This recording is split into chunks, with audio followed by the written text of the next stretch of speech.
Those who were part of the merchant marine between 1940 and 1980 are among the many industrial and maritime workers at risk for asbestos-related disease.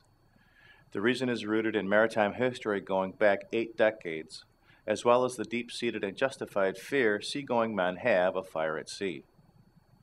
That fire was gruesomely realized in the small hours of Saturday morning, 8 September 1934.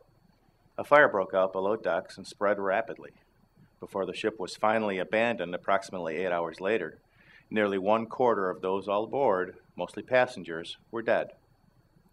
Despite the fact that the connection between asbestos and respiratory disease was becoming very apparent, Great Britain had already tightly regulated the use of it in 1931. The asbestos corporations, W.R. Grace and Company, Johns Manville, Asbestos Manhattan, and others, saw an opportunity to make fabulous profits. Exploiting the emotions of the victims' families, the fears of the maritime industry, and the relative ignorance of members of Congress, lobbyists for the asbestos industry convinced the federal government to pass regulations requiring the extensive use of asbestos throughout the construction of new ships. Cover-ups and national emergency. By 1940, the evidence was clear. Asbestos exposure was indeed identified as the cause of respiratory disease.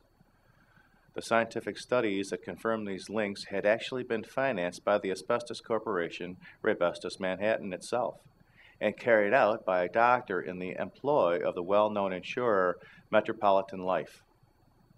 Sumner Simpson, then CEO of Asbestos, went to great lengths to suppress, alter, and delete the findings, and went so far as to conspire with the management of rival asbestos company, Johns Manville, to keep the information from the public. Evidence of the health effects of asbestos had also come to the attention of the federal government as well.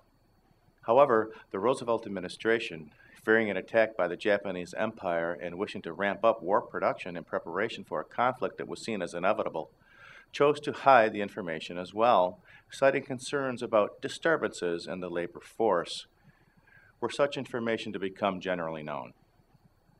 Eventually, the federal government issued safety guidelines in 1943, recommending that shipyard workers wear respirators. Meanwhile, the asbestos corporations were quite aggressive in spreading the message that asbestos was harmless. As a result, government guidelines, which did not have the force of law, were essentially ignored until the entire corporate conspiracy was exposed in 1977.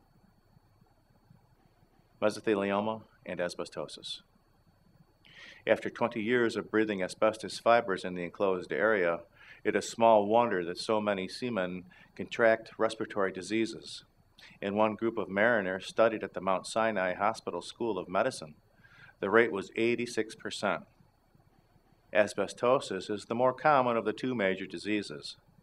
This is caused by the action of the body's own immune system. Antibodies, called macrophages, actually identify asbestos fibers as a pathogenic invader, such as a virus or bacteria, and attack accordingly. They tear themselves apart upon the inorganic silicate matter, and digestive enzymes come in contact with healthy lung tissue, causing burning and scarring. As this scar tissue builds up over time, it reduces the lung's oxygen capacity, ultimately suffocating the victim. Doctors do not fully understand the mechanics of mesothelioma. It is apparent that asbestos fibers, working their way out onto the lungs and onto the pleural lining, interact with healthy cells at the level of the DNA.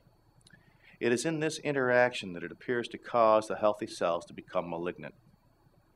Once the cancer develops, it spreads in a sheet-like fashion over the lungs, and often spreads to the inner chest and abdominal walls. The lungs are increasingly unable to expand, and eventually the victim dies from asphyxiation. Thank you for watching. This video was produced by Asbestos.Net, a leading resource on all aspects of asbestos and mesothelioma. Our priority is to inform victims about the devastating effects of asbestos exposure, mesothelioma, asbestos cancer, asbestosis, and other asbestos-related diseases, and to advise them with a wealth of information. Individuals whose lives have been touched by mesothelioma have numerous questions and concerns. Their caregivers and family members also need accurate, reliable information. If you or a loved one have been diagnosed with mesothelioma or asbestos cancer and need more information, we invite you to visit and explore the thousands of pages of oncologist-reviewed material on Asbestos.net, to call our convenient toll-free number shown below and speak with a mesothelioma specialist, or to use the simple contact form found at Asbestos.net to request a free copy of our informative books, custom inserts, and DVD. Asbestos.net. Information and help for patients and families.